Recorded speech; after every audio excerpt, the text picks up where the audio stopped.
Bonjour, bienvenue sur En suivant la lune, bienvenue aux nouvelles et aux nouveaux, bienvenue aux fidèles, bienvenue à tout le monde, qui que vous soyez. Et si vous arrivez sur la chaîne, comme pour toutes les chaînes YouTube, vous pouvez vous abonner en dessous. Ici on parle tarot, folklore, paganisme, druidisme. Donc aujourd'hui nous sommes entrés au mois de décembre. J'ai donc sorti mes petits rennes de Noël qui sont très mignons. Voilà, vous pouvez les admirer. Mais j'ai aussi sorti Krampus parce qu'aujourd'hui on commence le Yule It Challenge. Ces 4 rendez-vous pendant le mois de décembre. Vous retrouverez une histoire qui a à voir avec le folklore et je vous raconterai un peu les traditions sur 4 étapes. Et donc à la fin de la vidéo, vous trouverez pour celles et ceux qui tirent les cartes, un petit étalement à faire en rapport avec ce dont j'ai parlé. Alors, pourquoi j'ai Krampus avec moi? C'est parce que pour cette toute première étape, on va parler de Perchta et des Perchtenlauf. Alors, c'est quelque chose de très germanique, et donc, étant alsacienne, je me suis dit que ce serait bien de commencer par ça, même si chez nous, en Alsace, on a un peu perdu la tradition des Perchtenlauf et qu'on est plus dans des carnavals plus traditionnels. Alors vous allez vous dire, un carnaval au mois de décembre, c'est bizarre, mais je vais éclairer tout ça de mes lumières mystiques et merveilleuses. Donc je vais ranger mon petit Krampus, il va retrouver Perchta qui a chu. Ah non, elle est là. Elle est là. Voici Perchta, ça c'est une représentation contemporaine bien sûr, mais que j'aime beaucoup parce qu'elle porte les masques. Et en fait, autour de Perchta, on parle beaucoup de masques, mais aussi des grandes chasses. Alors j'en ai déjà parlé dans une autre vidéo, des grandes chasses. Je vous mets le lien en dessous. Et puis vous trouverez une vidéo plus spécifique à une grande chasse que j'ai peinte, mais où j'explique un peu le principe des grandes chasses. Et pareil, le lien est en dessous. Revenons à Perchta. Donc ça c'est une petite carte votive qui est sur mon autel. Perchta est pour certains une fée, pour d'autres une déesse. On peut aussi l'appeler Berchta ou Berthe au grand pied. Pour certains elle a des pieds de cygne ou des pieds difformes. Elle a différentes formes d'ailleurs. On peut faire un syncrétisme avec une déesse qui s'appelle Holda, qui est pareil, très germanique, ou Frau Holle, qui est celle qui fait neiger, en secouant son coussin plein de poussière. Donc ça doit être un peu comme chez moi, plein de poussière, et quand elle le secoue, il y a plein de neige. Chez moi, il y aurait surtout des poils de chat.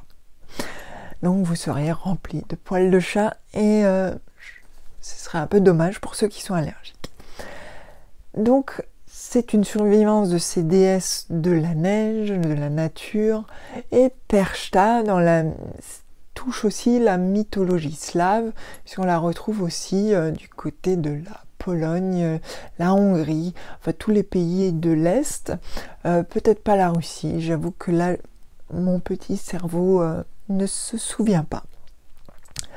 On peut aussi l'appeler Briganti, plus chez les Gaulois, cette fois entre les Gaulois, entre guillemets, qui sont des Celtes, et il y en a eu plein qui s'appelaient de façon différente, et qui veut dire éminemment brillante. Donc elle a 2 aspects, elle est soit une vieille femme habillée en haillons, qui fait peur, un peu comme Baba Yaga, qui a aussi 2 aspects, ou une jeune fille très très belle. Alors au mois de décembre, c'est son aspect sombre, donc forcément un aspect sombre chez une déesse, c'est toujours soit un aspect guerrier, soit un aspect moche ou vieux. Et donc là, elle est sous son aspect de vieille femme en haillons, que certains ont rapproché de la sorcière, comme Jacob Grimm, qui voit quelque chose de mauvais, donc forcément c'est sombre et ça doit être pas joli, et alors que la vieillesse est très bien. Mais voilà, donc ça c'est pour le truc archétypal, la vieille dame, la vieille femme en haillons qui fait peur aux enfants. Mais en tout cas, Perchta est fêtée beaucoup quand même, et on pense à peu près depuis le 5e siècle, même si les traditions, on a commencé à écrire sur ces traditions plus tard, tout simplement à cause de la chasse aux sorcières, où aimer Perchta, vouer un culte à Perchta, et en tout cas s'intéresser à Perchta pouvait être mal perçu, et on pouvait se retrouver sur le bûcher. Donc c'est vrai que pendant tout un moment, les traditions païennes ont survécu, mais dans la discrétion, pour ne pas être punissables. Donc on fête Perchta en fait entre le solstice et le nouvel an.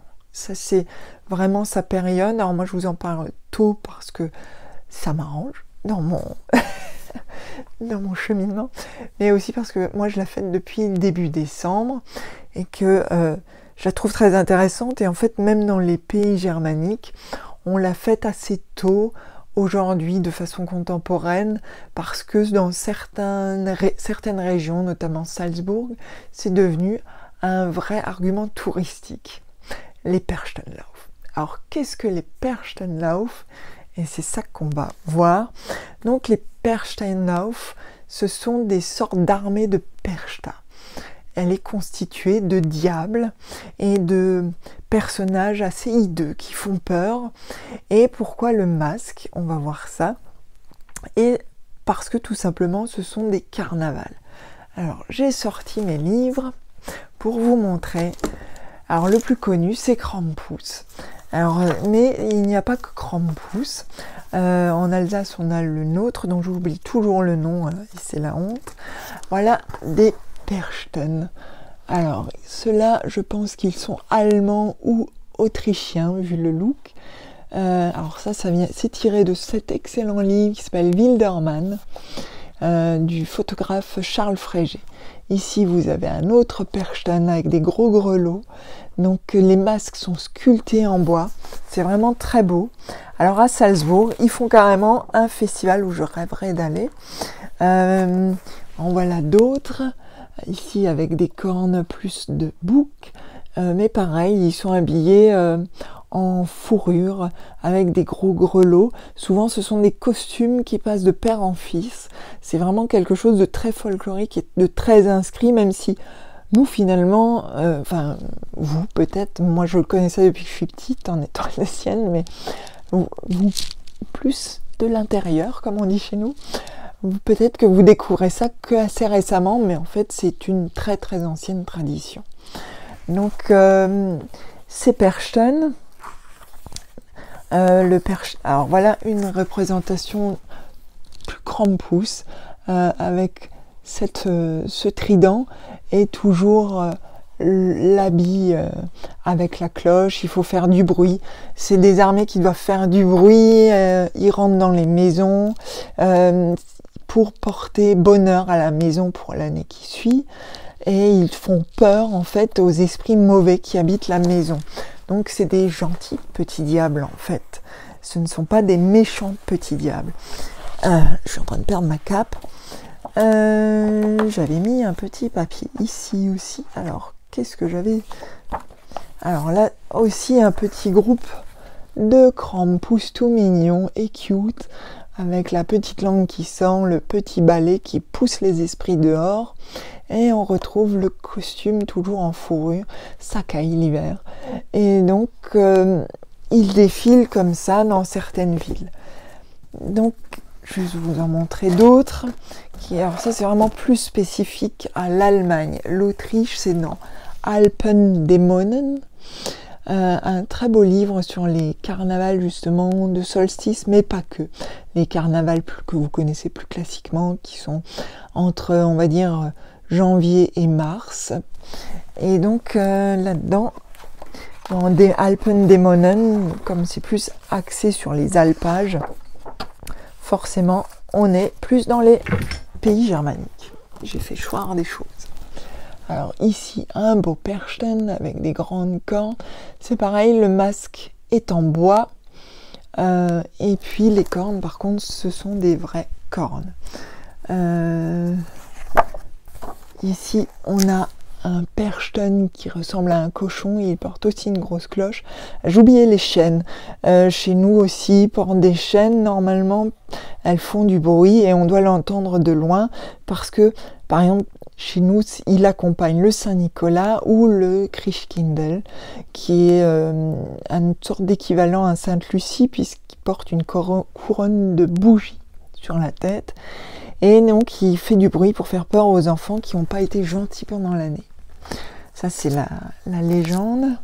Il y a Knecht Ruprecht, qui fait partie de ces traditions. Ici, un festival, je ne sais pas où il est celui-là. Je vais tout simplement lire. Eh ben, c'est pas écrit. Donc, en tout cas, c'est dans les Alpes. Donc, on voit, ça fait des troupes immenses, avec chacun son masque. Alors, ça n'a pas l'air, mais chaque masque est différent. Et il y a vraiment des spécialistes de ces masques qui vont fabriquer ces masques tout au long de l'année. Certains sont très art brut, comme celui-là, il est très beau. Et on se rend compte aussi des accointances entre ces masques et des masques ailleurs dans le monde, qui sont même parfois utilisés pour les solstices aussi, notamment d'hiver. Voilà un autre masque en bois, très beau. Il est plus vert, donc il est plus humanoïde. Voilà. Donc ces traditions des Perchten, ça va être surtout à partir donc, du solstice. Et en fait, derrière le masque et sous le vêtement de fourrure, sous les cloches, sous les chaînes, on retrouve sa sauvagerie. Parfois, ils se tapent dessus, pas méchamment, mais ils peuvent se taper dessus. Parfois, ils viennent vous prendre comme ça, ils vous secouent. Quand j'étais petite, ça me faisait très peur. Et moi qui déteste être touchée, ça me perturbait beaucoup. Et donc, ça me faisait vraiment peur. Donc, c'était bien réussi, ça marchait bien. Et pourtant, je les aime bien toujours. Donc, comme quoi, c'est pas très grave. Et on doit retrouver en fait le sauvage dans l'humain. C'est un moment où on va souvent beaucoup boire, beaucoup s'amuser. Il fait froid, donc on se réchauffe. Et c'est un moment de joie aussi et où on se retrouve ensemble. Alors ça se fait même dans des très petits villages, notamment dans les Alpes, suisses, autrichiennes, allemandes, en Allemagne, je suis des Alpes. Je suis nulle en géo, moi. Et donc, dans toutes ces montagnes, vous pouvez en retrouver à travers même presque toute l'Allemagne. Ça va dépendre bien sûr des régions et de leur amour du folklore, est-ce qu'ils l'ont gardé ou pas. Donc, ce sont des désordres. Le carnaval, ça va mettre aussi en action les forces de la nature. On rappelle que l'être humain est aussi un animal. Et là, sous cette forme de diable ou de démon, en tout cas de Perchten, il peut retrouver vraiment sa sauvagerie. Alors évidemment, c'est pas une sauvagerie ultra violente, bien sûr. C'est une sauvagerie qui est jouée, théâtralisée. C'est une sorte en fait de catharsis. Si on revient aux traditions grecques de l'Éleusis, on faisait souvent des représentations théâtrales qui faisaient peur avec des meurtres. C'est pour ça que la tragédie grecque existe. C'était pour avoir une action cathartique. C'est-à-dire que le peuple pouvait vivre des choses terribles en le voyant par empathie, plutôt que de les vivre vraiment. Donc je ne sais pas si ça marche toujours, mais en tout cas, ça fait du bien à ceux qui le font. Et moi, je trouve ça très chouette, comme folklore, mais ça c'est personnel. Donc ils crient, ils vont symboliser le sauvage.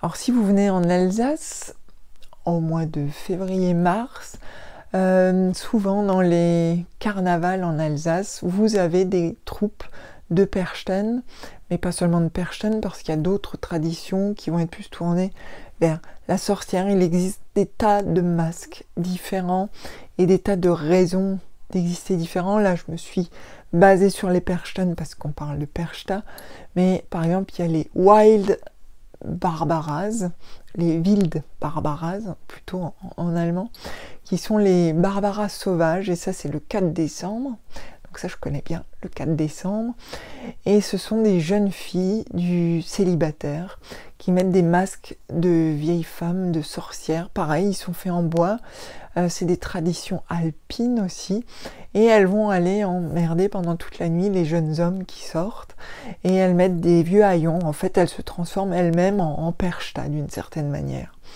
Mais elles vengent surtout Sainte-Barbe. Et là on voit que en fait le christianisme est une suite de la paganité, et que c'est toujours très intéressant de recontextualiser les choses.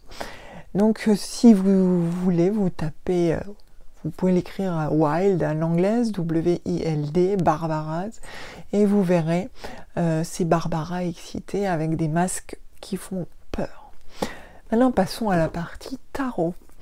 Donc ça c'est pour le You Let It Challenge et pour celles et ceux qui tirent les tarots. Donc vous retrouverez les tapes sur le blog. Elles vont apparaître au fur et à mesure du mois de décembre, cette fois, toujours sur la même note que je vais mettre à jour à chaque fois. Donc il suffit de suivre le lien qui est en dessous. Et donc dans cette étape 1, comme d'habitude, je vais faire un petit tirage qui est, comment dire, collectif, mais c'est surtout pour vous montrer l'articulation de l'étalement, et afin que vous puissiez le faire pour vous, si ça vous dit. Alors, je ne sais pas, j'ai du truc collé au doigt, je ne sais pas, c'est le Percha qui arrive. Donc là, j'ai pris mes notes, parce que comme d'habitude, j'écris des étalements et je les oublie. Donc, l'étape 1, c'est Perchta, faire tomber le masque. On va essayer de faire un peu comme les gens, aller chercher dedans pour faire sortir un peu la brutalité qui est en nous, et puis repartir sur de nouvelles bases pour l'après-solstice. On va passer maintenant au tirage. Donc il y a 3 questions, comme d'habitude je les suis donc. Donc cette étape 1, il y a la première question, c'est l'ensauvagement. Quel est le rapport, ma part de brutalité? On va essayer de voir quelle est sa part de brutalité. Alors quand je dis brutalité, c'est pas que vous tapez tout le monde, hein. On se calme, ce n'est pas ça. Mais c'est à quoi ressemble ma part de brutalité, dans le sens où la brutalité peut prendre différents aspects. Ça peut être une brutalité verbale, ça peut être une brutalité envers soi, ça peut être une brutalité parfois envers les autres, mais pour des raisons qui nous sont propres, d'énervement, de stress, il y a plein de choses qui font que parfois on est un peu brut, de décoffrage avec les autres. Donc on va voir quelle est cette part de brutalité en collectif. Alors c'est intéressant parce que j'ai tiré cette carte qui est le Hooded Man, l'homme encapuchonné, qui est en fait une représentation de l'ermite. Alors le tarot, c'est j'oublie toujours son nom, c'est bien, j'aime beaucoup ce tarot, et le Wildwood Tarot. Et donc dans le Wildwood Tarot, on retrouve cette figure de l'ermite. Donc la part de brutalité qui est en nous est souvent la part qui nous rend solitaires et qui fait que nous ne marchons pas toujours sur notre chemin de façon calme et pacifique.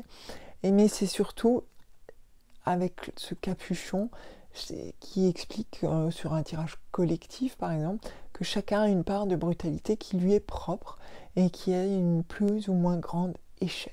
Donc comme je rappelle toujours, les tirages que l'on fait pour soi comme ça, un peu, qui travaillent un peu sur nous-mêmes, ne sont pas des thérapies.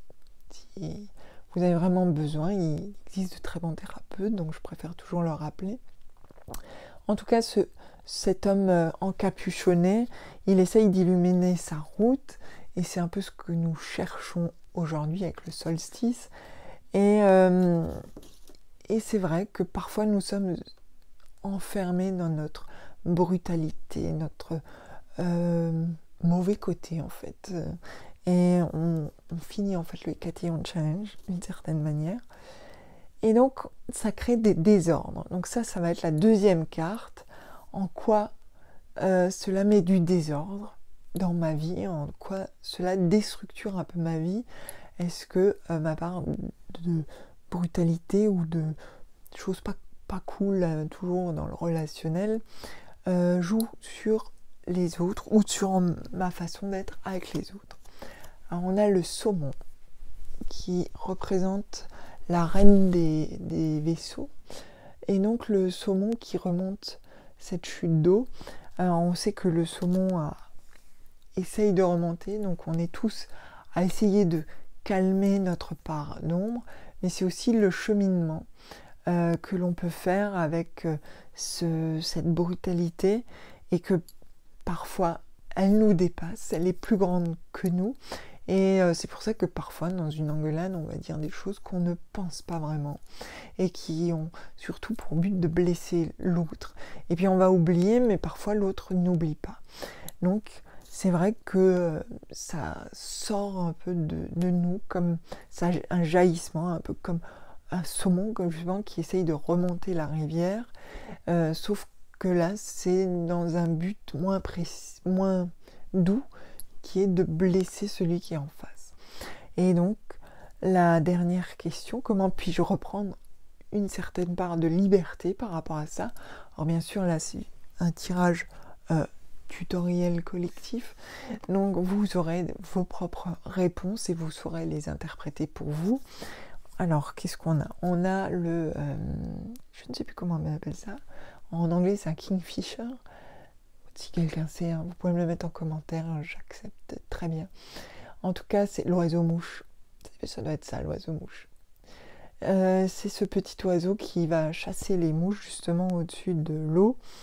Et donc, cette liberté, on peut la prendre en prenant du recul par rapport à ça, en essayant de l'analyser, et surtout peut-être d'analyser son origine. Et aussi de savoir parfois se mettre en retrait quand on sent que ça monte. Alors parfois c'est très difficile de se mettre en retrait alors qu'on est en colère, mais parfois il faut savoir faire preuve d'un peu plus d'intelligence que l'autre et de se mettre en retrait avant que ça fight vraiment. Donc être au-dessus de l'étang avec légèreté. Et c'était un peu comme la loutre à l'avant-dernier Stammtisch. Il faut réussir à être au-dessus de ça et à se dire, bon, au lieu de partir dans la bataille, je vais me calmer. Donc voilà pour cette première étape. Donc vous avez l'ensauvagement, le désordre, la liberté. Vous retrouvez ça sur le blog et sur Instagram. Instagram c'est @en suivant la lune. Si ça vous a plu, vous pouvez bien sûr vous abonner en dessous. La prochaine étape, ça sera la semaine prochaine et on va parler du Sol Invictus, le soleil invaincu. Et donc pareil, je vous raconterai l'histoire du Sol Invictus, pourquoi on en parle au mois de décembre, quelle est son origine, est-ce qu'aujourd'hui on parle encore de Sol Invictus, et puis on sera un tirage que j'ai appelé solidification, que vous retrouverez à la fin de la vidéo la semaine prochaine. Entre temps, je vais vous présenter un tarot vintage, parce que j'ai décidé de faire une série sur mes tarots vintage, parce que moi je cherche beaucoup de tarots qui ne sont plus édités. Alors ils sont vintage, j'entends vintage dans le sens non plus édité, et du coup ça va me permettre de lancer un appel parce que j'en cherche certains. Alors on ne sait jamais, la magie du web, hein. Et donc je vous présenterai un tarot cette semaine, et puis il y aura aussi une vidéo sur purifier son jeu. Ça fait longtemps que je voulais la faire, on m'a reposé la question, donc je me suis dit qu'il était quand même temps qu'un jour je fasse enfin cette vidéo sur la purification des tarots ou des oracles, en tout cas des jeux avec lesquels vous travaillez, que ce soit au départ ou que ce soit en cours d'utilisation. Donc on verra ça ensemble. D'ici là, vous retrouvez bien sûr sur Instagram le tirage où il faut choisir sa pile de cartes le vendredi, le Stammtisch ésotérique le lundi avec le replay le mardi sur YouTube. J'ai Ça sera sûrement autour de Yule, de Noël, et de tout ça ce lundi forcément. Et puis d'ici là, je vous dis à bientôt. Abonnez-vous en dessous ou au-dessus, je ne sais pas. Et voilà.